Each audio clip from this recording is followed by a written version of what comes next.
Hello everyone, I am your host Shouryaa Sharma and welcome to UpEncrypt. In today's episode, we have Jousef Murad, a multi-skilled individual who founded Apex Marketing, an agency that helps engineering companies connect with their technical audience, earning the trust of companies like MathWorks and Siemens. Additionally, he's the founder of the Science Academy, a product marketing engineer at Monolith AI, a content creator with over 100,000 followers, and the host of the Engineering Mind podcast. During this discussion, we talked about AI, MarTech, entrepreneurship, self development, the education system, and other interesting topics. If you enjoyed this episode, make sure to follow for more and stay tuned for the next one. Without further ado, here is Jousef Murad. All right, let's start with AI first. It's the boom right now on AI. The buzzword is ChatGPT these days. So, what do you think of AI the next 5 years? What do you think? It's pretty hard to predict because the development of AI is going so fast. But working in an AI company at the moment, I can see that everyone is interested in AI. Everyone wants to jump on the hype trend and doesn't want to miss out, especially on the power of AI. But the thing is that there are a few misconceptions, especially, for example, if you do AI for engineers, for example, compared to when big companies like OpenAI and DeepMind are doing AI. So probably in the next 5 years, we'll see more jobs being, I wouldn't say substituted, but maybe enhanced by AI. So this is definitely something, and a lot of people say, yeah, AI is going to take my job. And I always come back to this one line, which is not an engineer or a marketer will lose its job to AI or his job to AI, but someone who's using AI will substitute the one who's not using AI. Definitely. So, so I think there will definitely be some jobs that will be substituted.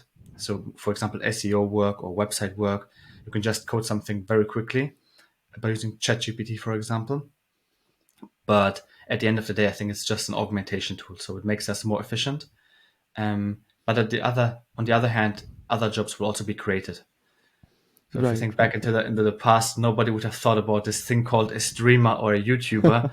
So new Definitely. jobs will emerge definitely with AI becoming more powerful. It's Absolutely, going to be absolutely. interesting. Agreed with that. I read this tweet by Alexander Wang, who's the co-founder and CEO of Scale AI, and it's basically a data labeling company.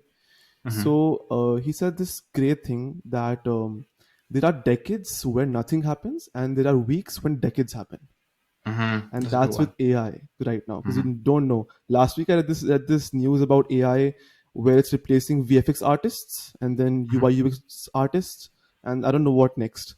So it's a crazy year for AI, I guess 2023, but it's great. Definitely. But then we have to think also about maybe you've seen the petition that everyone wants to sign. Like Elon Musk sent Ah, the petition and Steve definitely. Wozniak.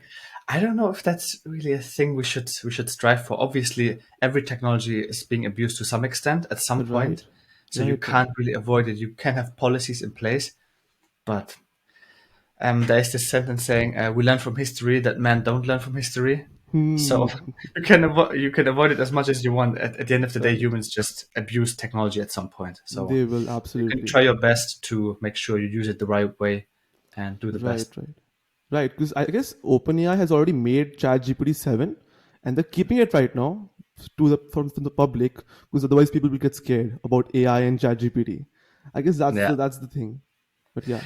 Yeah, definitely. OpenAI, they have this product is pretty sick. Like I'm using it on a day-to-day basis, for example, for copywriting, LinkedIn posts, Twitter posts, and Mm-hmm. whatnot. But I think I don't know. It feels like OpenAI is also very good in PR. Like they Yeah. know how to market themselves. When we think back, I was a vivid or like avid Dota player for like Hmm. over 10 years, and That's then when they great. released this OpenAI 5 versus 5, I was like, oh, this is crazy. Um, but yeah, they're pretty good in marketing, I have to say. So I think there's even more powerful technology out there. But yeah, I'm not sure how much more powerful ChatGPT or GPT-7 will be. It has like billions and trillions of parameters. Mm-hmm. But I think we're not even close to AGI, so I think it takes us a while. Right, right, right. What do you think of education in the next 5 years because of AI? Oh, that's a tricky one. That's a tricky question because I feel, to be honest, that some students will abuse AI to let them do the homework for them, let them do the coding exercises for them. Some will abuse it, but I think it also will be, as I said in the beginning, augmenting them as well. So it Mm-hmm. can free up more time and brain power for other more creative tasks. because at the end of the day, creativity is still something that is not really embedded in AI. We see things like DALI and so, yeah, well, this is a bit of Mm-hmm. creativity. But then when it also comes to empathy, empathy is also not embedded yet in AI. You can't Yeah, replicate human empathy. decision Um, making. exactly, yeah. So it's definitely going to be interesting. We'll have to see. I think China is pretty good when it comes to implementing AI in the Yeah. education system, Mm-hmm. but we'll have to see what happens in the future. And I think some abuse it, and some will use it wisely. So Right, yeah, right, right. There's this new domain called XAI, and that's all about decision making. So yeah, that should be like strongly focused on. Though I don't think it'll come to that point where robots will make decisions for us. Like we won't let them, I guess, yeah, because they will focus on more the practical things and the logical things than the emotions, and we will work on the emotions. So I guess that'll be kind of an amalgamation of AI and humans the next yeah. 5 years. Yeah, I see it maybe medicine, maybe in engineering as well. You wouldn't let an AI decide, hey, this algorithm has a 99% accuracy. Want to deploy your model to a, I don't know, plane? And people probably be like, maybe not. So at the end of the day, the human makes a decision, the engineer makes a decision, but it can definitely be enhanced or like even accelerated using AI. Decision Right, making, right, right, when that comes to models, faster time to market, faster product development cycles, things like that. right, right, right. What about the dark side of AI? Yeah, the first thing that pops into my head is military, obviously. Like, you just have to look into the past. I mean, military development, the military industrial complex is one of the most powerful ones. Hmm. And I don't want to delve too much into politics into this podcast, so I'm Right, trying to right, stay right. back a bit. But this is something I'm really, I wouldn't say scared about, but concerned about. The deep fakes. Those are Deepfakes as the well. that's one thing that worries me a lot. The deep fakes. Definitely, yeah. Because let's take me for example. I'm a YouTuber. Let's say I'm getting a big following, and if someone has something against you, they can just take hundreds of videos from you, images that are available on the internet, and create something out of it. And people might say, "Hey, this guy was on a demo that was against a specific political direction," Yeah, yeah. and then you're basically screwed, and you have to prove that it was not you. So basically, at some point, there also has to be AI that can detect if something is a deep fake. It's going to be very tricky. It is. It is definitely. What are some skills one should learn to protect ourselves from AI? I always recommend starting with Coursera courses. These are Okay. pretty Yeah. good. The ones from Hmm. Andrew Ng, let's say they talk about Yeah. metrics, algebra, a little bit of statistic. I think there's even specific statistics courses, whether you start programming with R or Python. They are very good courses. So statistical knowledge, obviously domain knowledge. When you're an engineer, obviously you have studied to some extent, bachelor's, master's, maybe a PhD.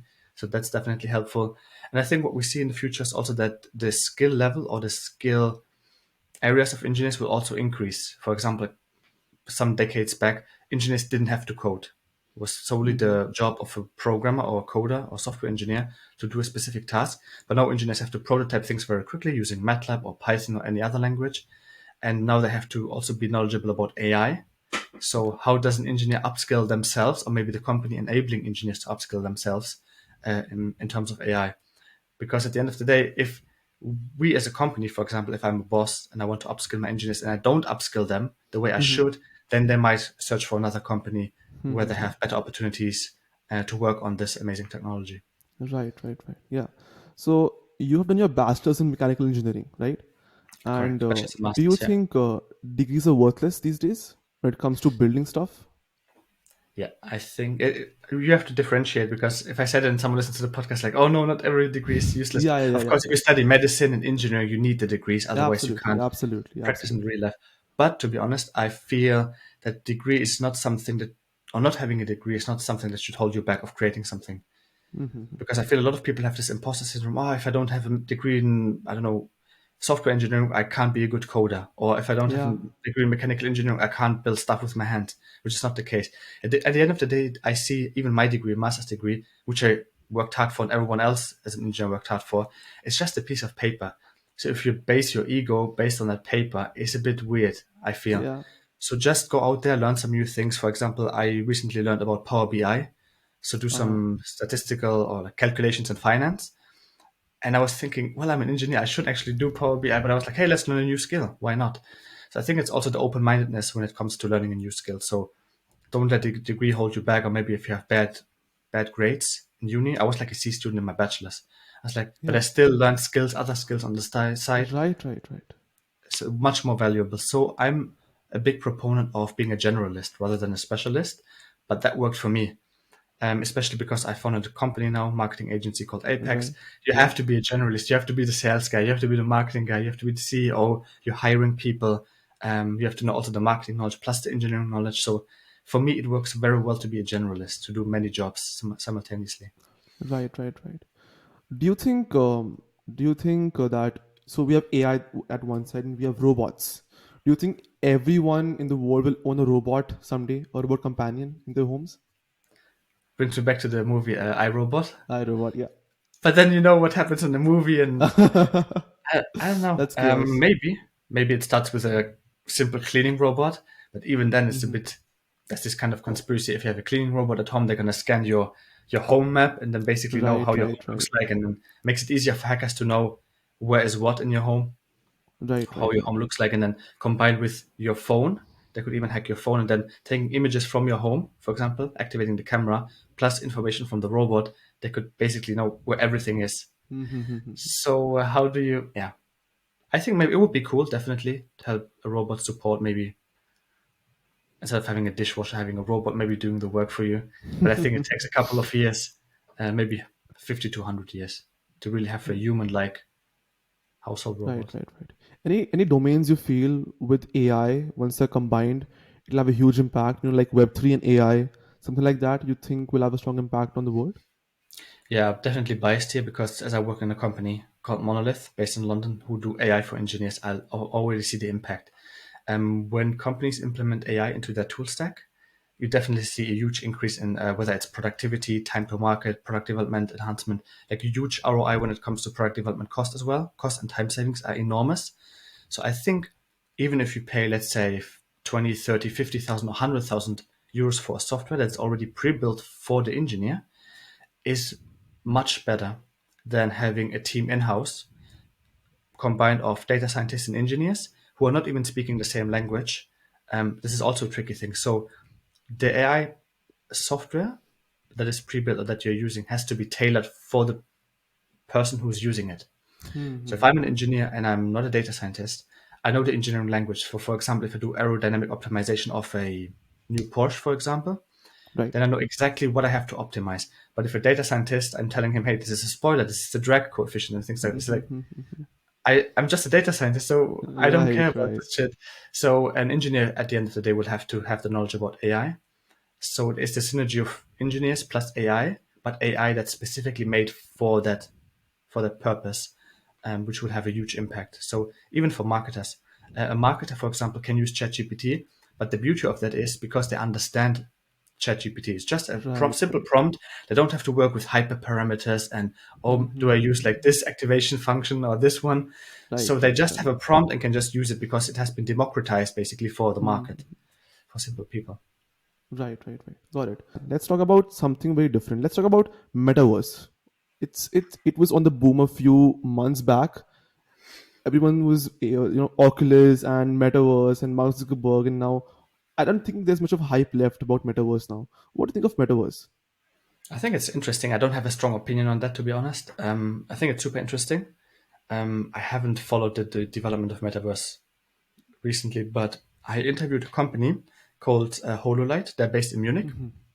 and do this kind of industrial metaverse. So you have, for example, your HoloLight glasses, and then you, I Hmm. don't know, have a look at in the design or ideation phase of a product. You would be able to see how the product looks like in the real world. You could interact with it. Right, Um, right, this right. is again like the combination or the synergy of engineering and the industrial metaverse. And this is something Right. this is super cool. So how can you combine multiple technologies and domains to create something great? And I think, for example, HoloLight is doing an amazing job. Like I was at their office and they have Hmm. this HoloLight glasses and they enable engineers to work on new products. Um, it's pretty cool to see like what people can do with this stuff. Right. No, that's great. I was like on LinkedIn, I get these posts about AR, VR mixed with AI. And that is super cool. That's super Yeah. cool. And even with blockchain and AI, like security plus AI, that will mean a lot in the world, a huge impact someday. So that's a crazy thing. Let's talk about your agency now, Apex Marketing. Yeah. So Before we do that, one last thing. yeah, Security and AI is a good point, and then maybe we can wrap it up for the AI part. Is I also see a bit of concerns there because, as you might think back in COVID times, even when hmm you had a face mask on, some people even like I think it was in the UK. There's even a documentary on Netflix. I forgot the name right now. And for example, if you cover your face or have a face mask on, the algorithm would still be able to detect your face and who you are. And I think, to be honest, wow, this is scary. Like if an algorithm knows, like even if you have like even like I don't know a scarf or so, like up to here, they would still detect based on how you walk and your eyes, for example, who you are. And the thing is, if you cover yourself, I think it was in the UK, if you cover yourself on purpose to not be seen by the cameras in the city, you're getting a fine. And I think that's complete BS. It is like a totalitarian state we're moving towards because at the end of the day, if you can't hide your face or like don't want to be seen by cameras and want to have your privacy, I think this is also a huge concern. But then obviously governments say, yeah, it's against terrorism and again, it's for your safety. It's always the same argument. It's for your safety. But I think we have to be very critical on not governments not abusing their power as well. This, right, right. There's so many things happening in the world. You have AI, you have Web3, you have crypto. I don't know. yeah. I don't know about crypto a lot. I guess maybe it'll become someday the currency which people want. It'll replace the dollar and stuff. But I don't know. But it's interesting. All these things happening at once. Again, brings us back to government. You saw all this FTX scandal that happened. Yeah. Oh my A lot of God. people lost a ton of money. Ton of And money. the problem is the initial idea of the Bitcoin was not to have a man in the middle. So to hmm have a peer-to-peer transaction Right. without the bank in the middle. And now you have like all these apps, for example, I have Coinbase and so on, but the government institutions are in the middle. They You are. have like KYC processes and stuff like Right. Right. that's not the purpose of cryptocurrency. So at the end of the day, if you have too much crypto and you're becoming too dangerous or too powerful, they'll be like, yeah, we're going to shut down your account. Yeah. And this is not the purpose of crypto. Like Exactly. Because for them, you're a gangster. That's what they mean. That's what they think. exactly. Yeah. That's crazy. Right. Let's hop on to marketing now. You have an agency, Apex Marketing. What's Mhm. the agency about? So the idea started basically in November, December last year. And then I founded in December 2022 Apex Agency or Apex Marketing, which focuses on tech companies to be seen. It's basically the mantra, the headline of the Apex Marketing Agency. Right. And what we do is basically content marketing, product marketing. So how do you market your product to the market in a proper way with proper positioning and messaging to the market so that people can identify or map their pain points to the product. So for example, if I have a pain point as an engineer, I want to solve problem X, and then I can tell people, hey, MATLAB, for example, is the perfect solution to tackle your problem or solve your pain point. hmm So this is what we're working on: content marketing, product marketing, but also SEO optimization. So how can you rank high on Google? It's like in a nutshell SEO, Yeah. Yeah. what it's all about. Also, especially for tech companies. And I can say that in 4 or 5 months now, since December 2022, we've had a pretty good success. So I Right. can't Right. Right. complain. We're working with companies like Siemens, MathWorks, hmm Synera, SimScale, yeah, and a couple of others. So it's pretty That's interesting great. for sure. That's great. That's great. I've seen agencies of marketing for various things, but for tech, it's lacking. That's one thing which Yeah. lacks a lot for tech, especially. And the niche is very small these days for tech marketing and all. That's great. What are the struggles of having a martech agency? It's a lot of work. I think with everything, every startup that you create, or like even if you're like a solopreneur, you have your own Right. side gig. You have your full time job. For example, me, I hmm have a full time job. I'm a dad. I have my Wow. agency. I started a new YouTube channel, so I have this podcast YouTube channel, which is like the Right. Right. deep Right. dive Yeah. channel, and I'm now starting a new YouTube channel on the weekend, starting to record a few videos. So at the end of the day, it's a ton of work that you have to put in to see an ROI. Right. Right. So Right. it's like these, how do you call them? Like these J curve businesses. It's like a J hmm curve. You invest a lot of money, hmm and then at some point you have to go through this valley in the Yeah. J, Yeah. Yeah. and then at some point you see a return. And if you can go hmm through this valley, that's pretty good. But I think it's not a J; it's like a J, and then it's always up and down. And Right. ideally, Right. you Right. want to go through that J and have an up, obviously, and then have um, the big revenue, so to speak, Right. big Right. cash flow. Right. So how do you do this? Like, how do you manage your time? You have an agency, you have a YouTube channel, you have the Science Academy, you have Monolith, you have everything. So how do you do that? Is that like something just get used to? Yeah, I think a lot of people want to know a trick. Obviously, I'm reading books on time management. For example, a book I can recommend is this one, Okay, Make make Time. time. Pretty good. hmm Like they will also have a framework on how to manage your time properly. I have a few other books, but you can read as many books as you want. At the end of the day, you have to execute. Right, So right. I would rather make business with someone who has experience than has read 100 books, to be honest. But coming back to your question, it's waking up early, working on your business every day, even on Yeah. the weekend. Now it's Saturday now, and after the podcast, I'm hopping straight to emails, working on Mm-hmm. website, working on client work, Sunday as well. So and I've been doing Right, that right. for 3 years now, working on the Wow. working on my Wow. job, working on side hustle, to working on trying to identify what is the thing I want to do. Right. I But think that's even more worth than it. 3 years. But that's worth it, Definitely. right? But the thing is, you don't know if it's worth it. And that's the tricky Yeah. part. That's why so many people give up. They do like 2 weekends working on the week. I say, it's not for me. I'm going back to my Right, classical, right. which is fine, by the way. Some people are not, they don't want to do this, which is completely fine. But I think if you have a dream of like buying your dream car or Right, whatever right. it is, then I think it's worth the effort for sure. But it's fun, like you have to be irrationally obsessed with the idea of doing stuff. And I think it's fun because even when I like this podcast started, I was like, okay, it's a good thing. I'll work it out. I'll see what happens. And Yeah, the first interview came in, and it's now your interview. And I'm having fun. Like if I'm sleeping at 4 a.m. in the morning. It's fine because I'm loving it. I'm loving the entire process of doing it. So that's the best thing out there. yeah. I said this. I can identify with you. For example, my first podcast was horrible, but I Uh, loved it so much that I didn't really even care to publish it. And when I look back now, compared to my podcast now, I'm almost at episode 100. I was like, oh man, what have you thought? You couldn't edit a video. Like you yeah. were absolute garbage in editing videos. Your sound quality was horrible. But I think that's the thing. I'd rather have 100 or 1,000 iterations than never executing, like never taking the Right. first step. Yeah. Hmm. And one of the most beautiful things is, for me at least, when you wake up, for example, at 4 in the morning and you work on your stuff, if you lose track of time working on something, then you have actually found the thing you love doing. Right. Right. And Right. I think this is beautiful. For example, if you Right. edit a podcast now, it's like, I don't know, midnight or so, and people are already sleeping, and but you're grinding at night. I think that's a Right, nice right, right. feeling for me That's at the least. best part. There are these three traits of obsession. One is when you have no clue what the time is and you're just working and working.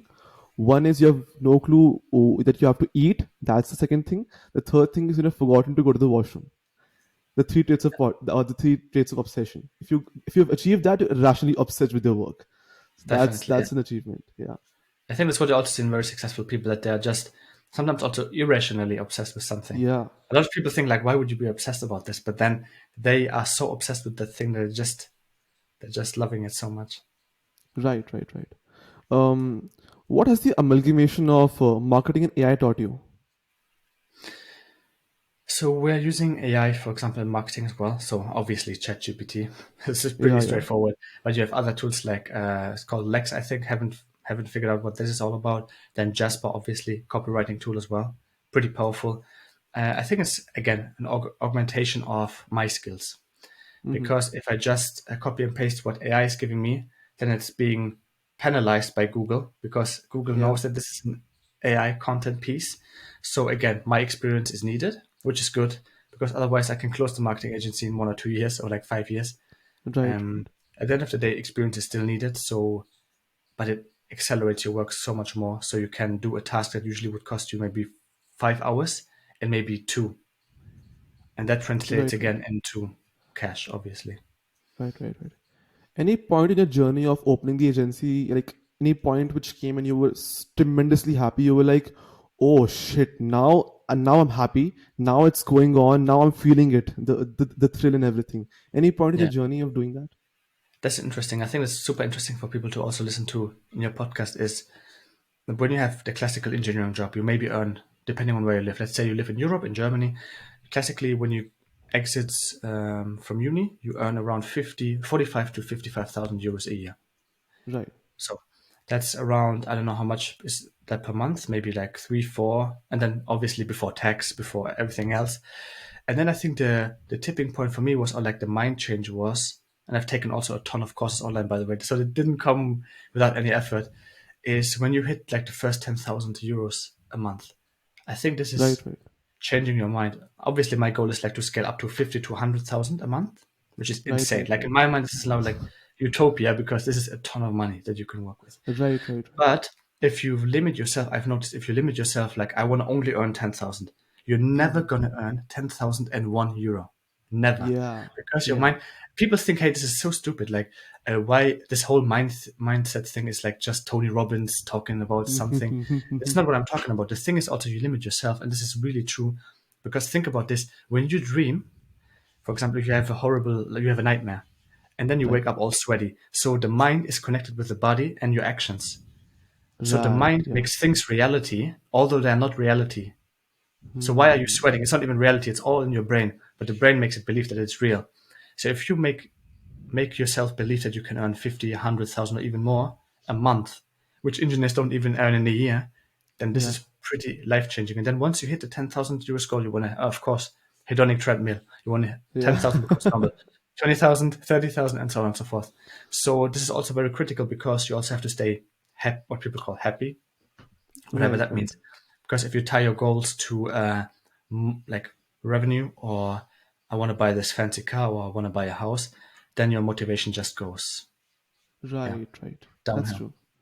That's true. That's So yeah, true. for me, life changing, definitely hitting after 3 months already 10K a month Hmm. without my full time job, obviously, and then the Wow. next step Yeah. would probably be like having 30 to 40,000 or so, and That hopefully is by the end, great. yeah, I think it's That's pretty great. like if people just would be more open minded on. I know there's this whole community of like money doesn't make you happy. Yeah, well, Yeah. Yeah. Yeah. the thing is though, every problem that you have in life, almost every problem is connected to money. So I think you It should is. better find a way to make more money. Definitely. So Definitely. I agree with that. You see, like these are convos I have with my Indian parents every single night, because yeah. they love the idea of money and they think it's very very important. But when you tell them that I want to earn money, they'll be like, "How do you want to earn money?" Through not like you have jobs and everything. That's great. Like Mm, the difference between being rich and being wealthy. But Naval Ravikant, you're sleeping and you're earning money. That's important. mm, So my parents are like, that doesn't work all too well, I guess. I'm like, okay, just chill. I'll work it out. I'll work it out. So mm. that's great. The parent thing Um, is also funny. Like always, when the old generation tries to tell you how the internet works, and you're right, just like, right, right.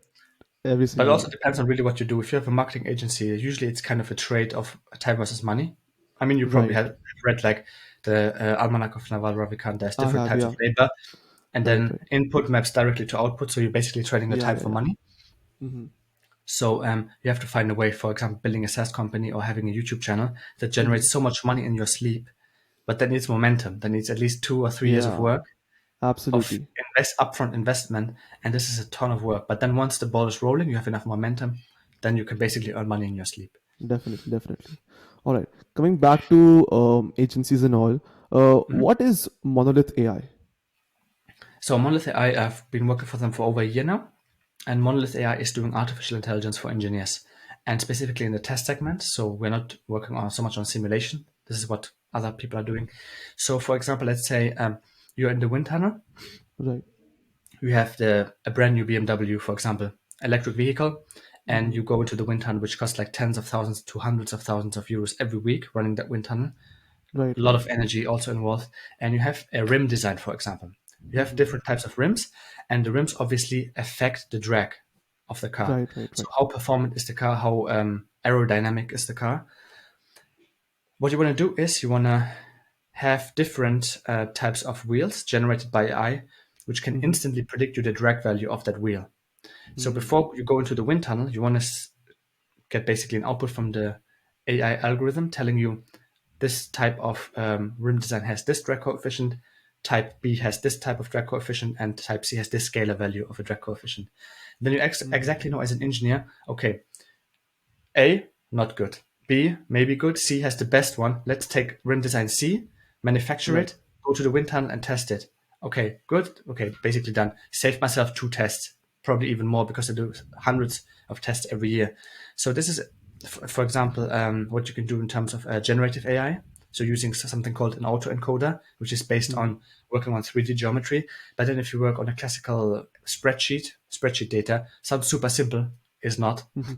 For Mm-hmm. example, Le Mans winner 2022 was Jota Sports. It's also one of our customers. And they were working on things like tire degradation, weather predict. So if the weather changes depending on the track, you could Mm-hmm. tell the AI, hey, I'm on this track on one weekend, on the other track on one weekend. It could also include these types of parameters, driver behavior, optimal driver configuration, vehicle performance configuration. So depending on the track, you could, for example, as I said, tire degradation prediction, instead of having empirical models, which work pretty well, but there is no exact model. And if you have sensor data, you're basically extracting knowledge from the real world. So you're not coming up with an empirical model. So you Mm-hmm. extract sensor data, put it into a spreadsheet, and then the AI algorithm is trying to find like patterns, so to speak. At the end of the day, it's all pattern recognition statistics to some extent. That would be one example. So basically, the engineers at Jota know exactly what configuration they have to choose to save 1/10 or 2/10 of a second, which can make a huge difference, obviously. Yeah, and there's a ton of other examples. Smart meters, for example, crash test prediction, which is super cool. So there's something called the Tibia index. I know I'm ranting now, but this is just super cool. That's You great. have something called Tibia index. So, for example, if you have a crash, and the most important things which have to be safe are the legs, obviously, and the head. Right. Right. And for example, if you take the tibia is like your shin, basically Mm-hmm. the lower part of the legs. You can predict when it's breaking. And instead of running crash tests over and over again, you can take all that data that you've collected over hundreds of crash tests, which, for example, BMW has done in the past. You have this wealth Mm-hmm. of data laying around somewhere, and some people don't even use it anymore. Take that data. Obviously, you have to do a ton of data pre-processing, which is the most tedious part, 70 to 80% of the work. And then you feed it into the algorithm. Please, AI, give me the prediction of the tibia index or the range. Would give you a range and say, okay, we don't run this test, but this test looks promising. So let's run it with this velocity, this crash angle, something like that. So this is pretty insane what you can do. Wow, that's interesting. Like it's funny how no one thought about AI going to these extents 1 year back or 2 year back. As soon as Mhm. ChatGPT comes down, everything starts buzzing in the AI world. That's the Yeah. crazy part. The thing is, though, what I mentioned earlier in the podcast or in the beginning is a lot of people have also a misconception about AI, then, especially engineers, because they think you need to train billions of parameters to have a useful AI Mm-hmm. model. Where we see in Monolith, it's not even the case. Sometimes you need a few tests, and then you run these tests or have even past historic data. You take that and build models based on that data, which gives you a first good insight sometimes if you don't have enough data. Mm-hmm. But then as you collect data over time, your model becomes better, what we call self-learning models. So it becomes better over time. So there's also a misconception in the community to just use a brute force approach of millions of euros in HPC costs to build a useful model such as ChatGPT, which is not the case in engineering, for example. Mm. That's great. That's really interesting. I love that. I love that. Let's talk about the Science Academy. So you have this. It's a platform to promote. What is Science Academy? Science Academy is basically teaching engineers and professionals to strive in the digital world. This is kind of the punchline. Have courses on there like Python, simulation, MATLAB, obviously, because if you're an engineering student, you love MATLAB. But to be honest, I'm currently reworking the business model a little bit. So instead of being able to buy one course off the shelf or like a Mm-hmm. lump sum, I want to go to a subscription based model, which is maybe easier because people can subscribe for $39 or $49 or euros Mm-hmm. and then have the whole library of things they want to take. Because I feel like if you want to have 10 courses from me and pay like 39 euros for each, it's a bit too much money, especially for if people come from India or other parts of the Right. world Right. where Right. it's not so affordable. So I think having access to 39 or 49 euros to the whole library, I think it's going to be super interesting. And then what's coming in the future, hopefully, if I'm not super busy, some courses on how to scale your LinkedIn profile, for example, how you can land your first tech job. So I was very Mm-hmm. fortunate to have worked in companies like SimScale and Monolith for the last 7.5 years. So I know how hard it is to get a job, but I also know the insights of how a interview process is going. And I think it makes a lot of sense to build a course around that. Right. Right. Right. That's great. All right. Let's talk about you more. So let's say, who is Jousef Murad? As a person, as an engineer, as an AI specialist, as a podcaster, and who is Jousef Murad when it comes to everything outside of work? I think a lot of people would consider me hardworking, whatever the fuck that means. I don't know. But it's just an accumulation of doing a ton of work. I think this is what usually people tell me, like, you're the hardest worker, blah blah. But to be honest, I think I'm not the smartest. This is what I Mhm. think personally. I think I'm smart, but not super smart. I work with incredibly smart people when it comes to the Mhm. agency or like at Monolith, super smart people. I'm not the smartest, but I have to make up with hard work. Basically, the gap that's missing in terms Right. of intelligence, I have to make it up with hard work, which is okay because hard work teaches you a lot of stuff. Like there's this sentence, this cringy sentence of like hard work beats talent if talent hardly works. Right. Right. Then the problem comes if talent also works as hard as you, then you're basically screwed. Yeah. But yeah, I have to work extremely hard to be where I'm at. So I have nothing. My parents weren't rich, for example. So I've everything I've worked on or achieved is based on what I've done. Obviously, with the help of a lot of people, because I wouldn't have a big LinkedIn network, for example, if people don't trust me, so they want to follow Right. me. Right. Right. So it's always a give and a take part. It's always like yeah, bilateral, if you want to call it like that. So I wouldn't also be the successful YouTuber or podcaster if people wouldn't subscribe to my channel. If no one listens to my podcast, then I'm not, I'm not, I'm nobody basically. So it's always Right. like I'm giving something in exchange for people to subscribe to my channel, for example. And just at work, I'm just grinding, doing a lot of work, working late nights. I think I have this tool called Rise. Let me just open it for a second. So my Yeah. week is roughly, when I look at it, probably I have between 70 to 85-hour weeks. Wow. So, but this has already became a standard. But the thing is, if you're used to that level of stress, for example, even if you're in your studies, for example, I was late at night working on projects, it becomes your baseline level. So Yeah. working 60, 70, 80 hours is quite normal. But then you also have to balance your personal life, which brings me to the second part of the question. How do you Yeah. balance family and work and all that stuff? It's possible. I make sacrifices in my private life in terms of not having really friends. It is what it is. I thought it was like a disadvantage when I was younger because I was kind of this Right. Right. introverted guy, not trying to socialize too much. I think this is a huge advantage if you build a business. You're not Absolutely. being distracted, no partying, no going out drinking, just focus on family and work. That is basically my life and doing That's the gym. goal. Yeah. Agreed with that. I And I agree with think that. this it goes a long way. So if you don't have and if you have friends, you have to make sure they have the same ambitions that you have because you're the average of five people that surround you, and if the five people that surround you are not good for your soul, for your heart, for your brain, how do you want to make 10K, 50K, 100K a month? Right, right, right. That is true. That's true. The people around you are very important. I have learned that over time. In high school, I have lost tons of friends, and I have felt that for a minute or two that it's bad. I should have more friends, but then I feel it's fine because the friends in my school or people I surround myself with are important, and they help me out. They Mm. support my growth. They know who I am. Yeah, So that's important. And talking about hard work, I think one more very important thing along with hard work is direction. So a lot of people work super hard, but they have no direction. Where to work hard because they'll spend time on stuff that's completely worthless. So people like, if I see you as a person, I think you have a very good sense of direction because you are able to run agencies and a job and everything for the past 2 3 years with super consistency and everything. So direction is something you have inside of yourself very greatly. So that's great. I think I appreciate that part a lot. yeah. I think when it comes to very good point, very intelligent answer. I think because also hard work when we look at coal mines or people like in cobalt mines, like Yeah, faultless yeah.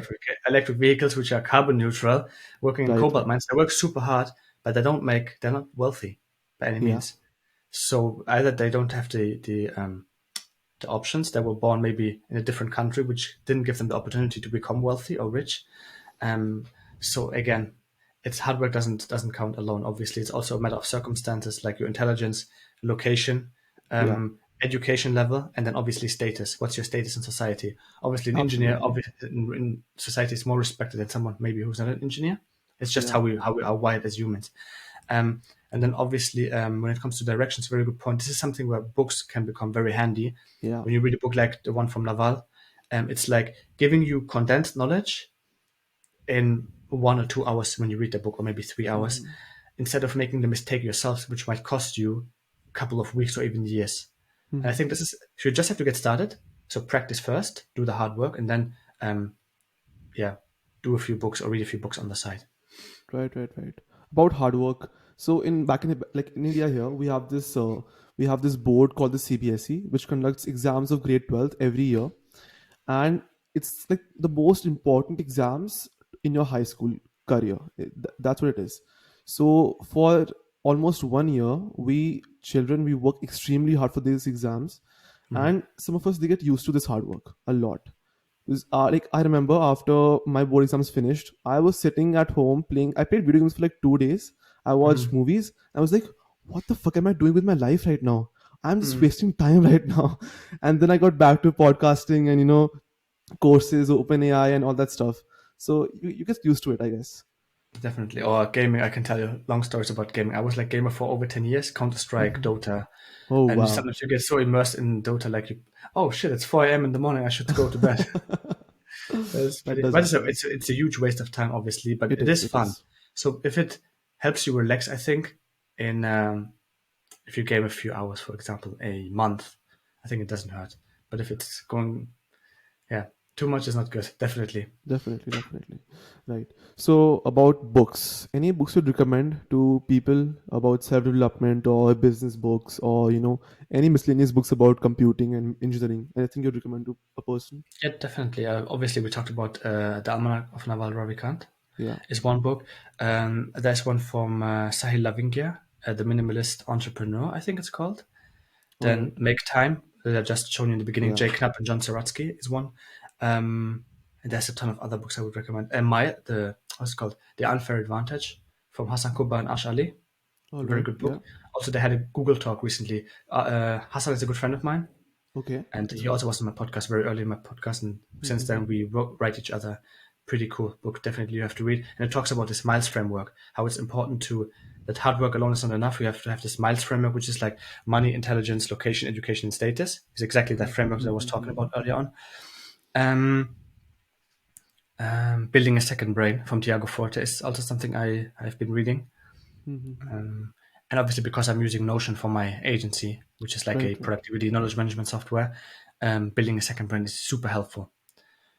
There are probably a few others, but I think these are the main ones I would recommend right now.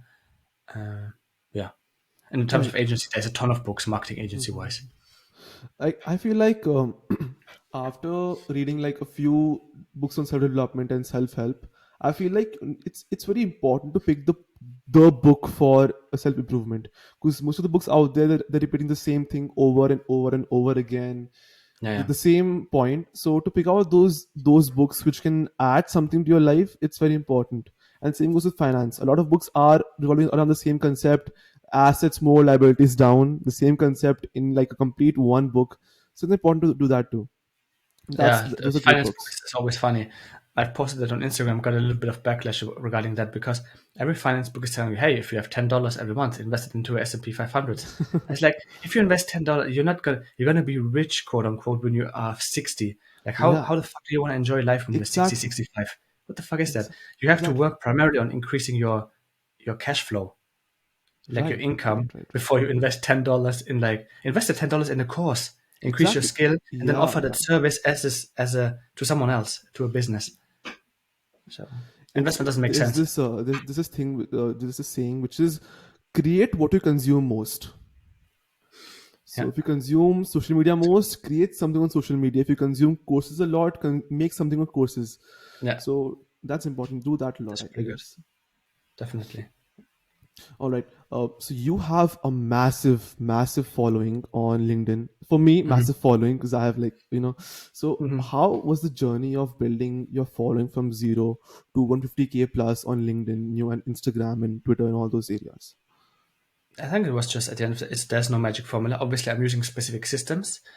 Uh, Small hint: I'm going to release a course at some point revealing All those right. secrets, Yeah. like also for businesses how they can scale their follower count. But at the end of the day, it's really consistency with everything: podcast, LinkedIn, business. It's all consistency. So if you stick to it for 3 years, 2+ years, especially YouTube, 2+ years, you will see. I can't put any numbers to it, but you will definitely see some outcome from it.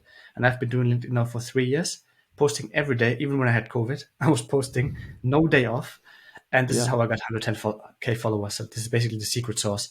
But I have automation systems behind which are doing the posts for me. So even when I'm sleeping, goes back to the sleeping topic we had, then Right. it's Right. also Right. posting for me in the back, so to speak. Automation systems, obviously, what you post, defining your niche. What is your niche? What is your genius zone? What people Yeah. call.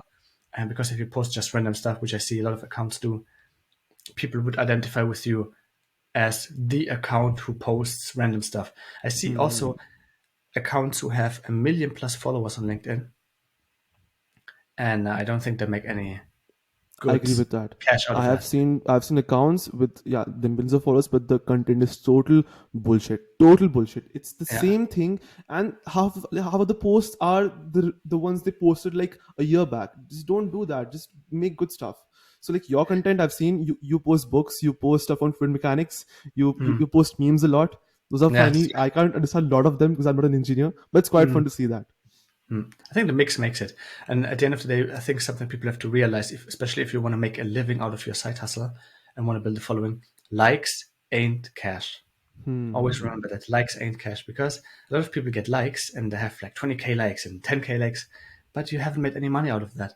So my mindset also shifted on like, yeah, let's grow the following, which is interesting for companies if they want to sponsor something or do a sponsorship with me. But I have to work on the side building the agency, because the agency is the main cash flow, Right, obviously my right, full-time job, and then the Science Academy and right, a few right. other things.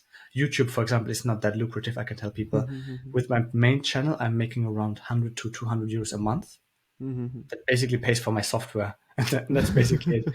So what I decided, I actually have this new channel, which is talking about the digital renaissance, which is basically the new age of AI and so on. So I will be recording videos on the weekends, trying to be more consistent with YouTube, talking more about money, because one of the reasons is money has one of the highest CPMs, cost per mil, on a Right. revenue per mil. I think it's basically, you can Yeah, calculate yeah, one to yeah, the other. Money, if you talk about money, has the highest CPM instead of education, where like I'm making like 200 euros a month. After like 3 years of podcast work, I was like, nah, basically have to shift a bit. Right, right, right. Got that. But you get sponsors, for example. I wouldn't also discourage you. For example, if you have a good podcast, companies will also reach out to you. So this is my recommendation for you. For example, reach out to companies. Maybe they want to sponsor you for a few episodes. So you can Right, make right, money, right. but it takes a lot of time.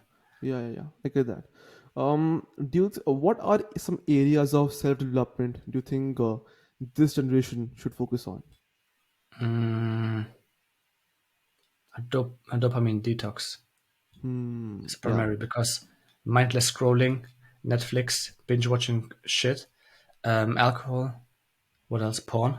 yeah, A lot of people are focused on the wrong things. I think I'm not saying that I'm absolutely. perfect. I'm not focused on these things, but you can drastically reduce the consumption of the points Right. that I I mean, mentioned. you have monk mode. That's what you think. Yeah, That's a good thing. Because yeah. Some people call it monk mode, but I think time management and consistency and yeah, detox in general, yeah. super No, that's important. great. Because I could see I left Instagram for like 3 months before my exams, and I could feel myself being more productive, being more happy in general. Oh My yeah, mind being more clear with thoughts and all. So that's a good thing.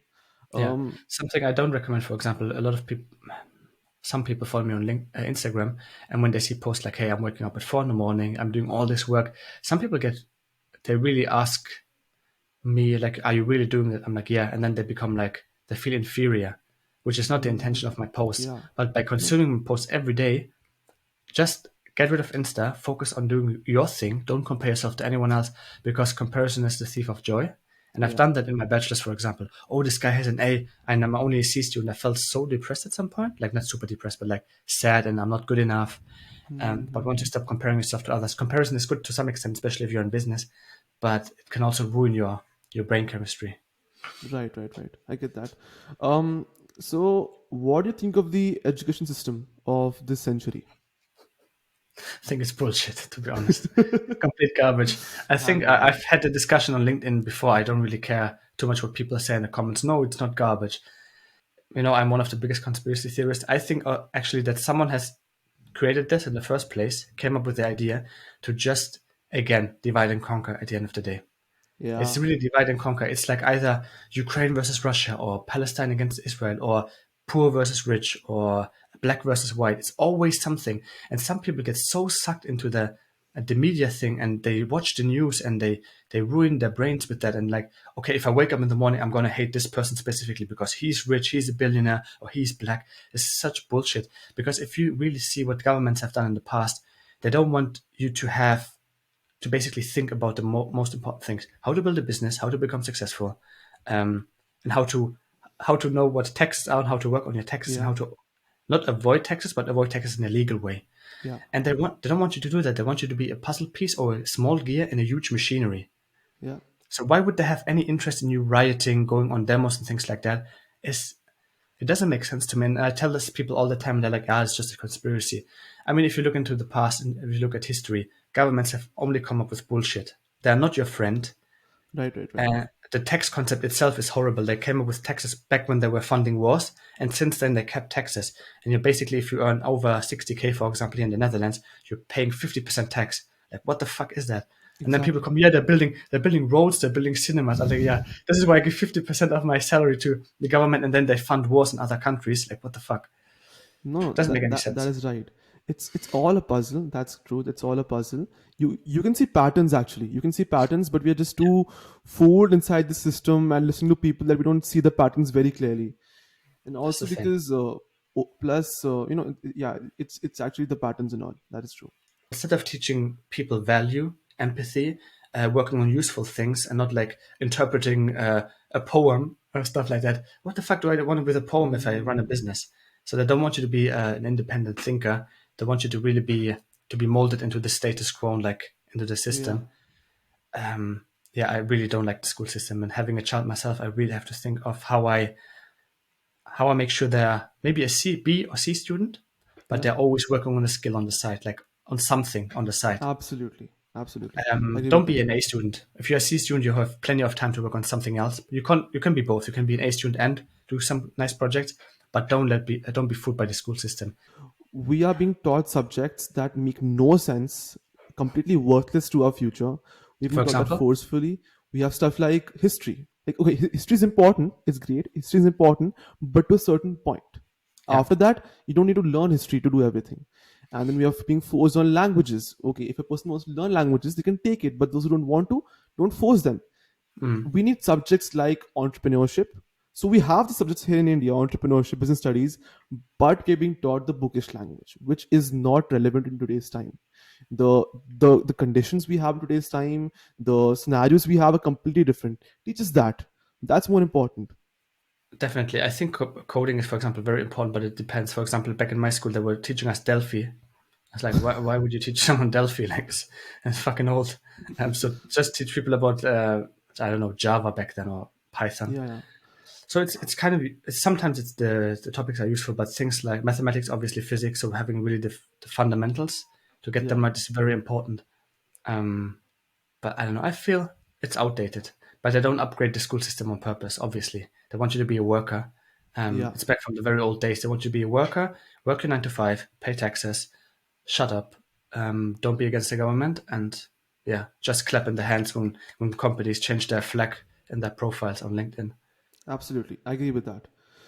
Also, plus this generation, I guess I will get a lot of hatred from my friends right now because I'll release this podcast. But I think most of the people in this generation, they want to be workers and they've chosen to be workers. They don't want to Definitely. innovate, For some create. people, yeah, 100%. And I fully agree with you. Some people want to be that. For example, in my early days, when I was still learning, I was a student, I needed the experience. So for me, the 9 to 5 was perfect. Why would I create a business? I think you need the experience first, and then you would start a business.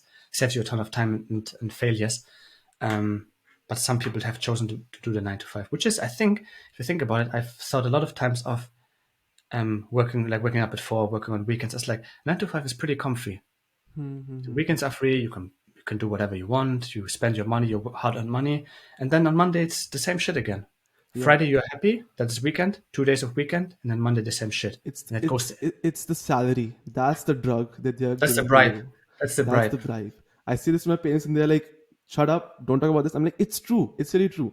9 to 5 is the thing which scares me a lot. I will not be scared by any other thing but 9 to 5. I cannot work under someone forcefully. I want my thoughts to go free. I want to work on something, build a brand, work on myself. That's what I want to work on. Not 9 to 5. I think it's total bullshit. Yeah, it depends also where you work. Corporation versus startup. This is why I've chosen only startups because at Monolith where I work right now, this is a classical 9 to 5, but I enjoy the people I work with. Yeah. CEO, super cool dude, basically like a buddy, and it's like you can be creative and you do a lot of different roles. But if Mm-hmm. you're in a big Definitely. corporation, you're doing almost the same shit every day, and yeah, not my type of job that I want to do. Absolutely. Any advice you would give to the people of this age, that about who are entering the job market, who are entering this whole new world, and they have AI, they have these things, they have to battle these things. Any advice you would give to them? Yeah, the only advice I can give is work your ass off. Make sure you stand out from your competitors. So how can you be the top 1%? Even the top Yeah. 1% of the top 1%. So, for example, how I did it, I never showed my CV in a job. And the way I did it is basically I've built social proof already. So people just go on my social media and they see, hey, this guy's doing cool stuff on LinkedIn. Or I even did work for free. I remember back in the Hmm. days, I'm not sure if I am allowed to tell the story. Maybe the Sipscape people see this. I don't really care. I was even doing free work for them, writing a blog post, working in the forum for free, helping people for free. This is not something people would think about. I'm not doing something for free. I want to earn 100K minimum as a junior. This is something I also saw. That's crazy what some people think nowadays, what they are worth without any experience. So maybe think about doing stuff for free and also gain the experience first. You don't need to earn 100K a year to Yeah. get some experience. I didn't earn that much as a student, to be honest, but I got a lot of experience, got a lot of exposure to people I don't like working with, who are absolute garbage in terms of personality, Right, and right. people I really loved working with, especially at uni. People need to have a balance of being ambitious and being curious. Yeah, People have too much of ambition but no curiousness, they will not go anywhere. So you need to keep exploring, keep building, and I think that's how you will actually go further. And that is true. That is true. A few days back, thank I you. talked to my parents and I told them I want to go to Bangalore, and that's the Silicon Valley of India, Bangalore. Yeah, That's the hub of digital India, and I want to go there. Just go there, go to companies, just talk to people. How do they work? How do they mhm, function? What happens in those startups? Because you can't work. Because I live in a place here in India where there's no one here. There's no person to talk to, no one to network with. It's absolutely empty. definitely, 100%. I would agree. Some people also like, was it Naval? I think Naval also said that networking is bullshit, but Hmm. I think under specific circumstances, I think Yeah, yeah. networking can be super valuable, but you shouldn't focus only on that because if you only network, you don't get anything done. Create Um, something big and then network. Yeah, definitely. Or do that in parallel if you want to. I think it also works. But yeah, in general, I think also depression comes from not creating something. Yeah, A that's lot of true. people are depressed because they feel they have potential, but they don't fulfill their full potential, so to speak. Yeah.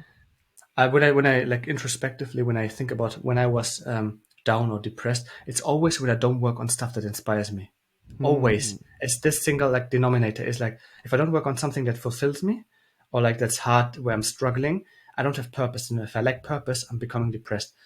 And I think even this thing called depression is also I think made up of society.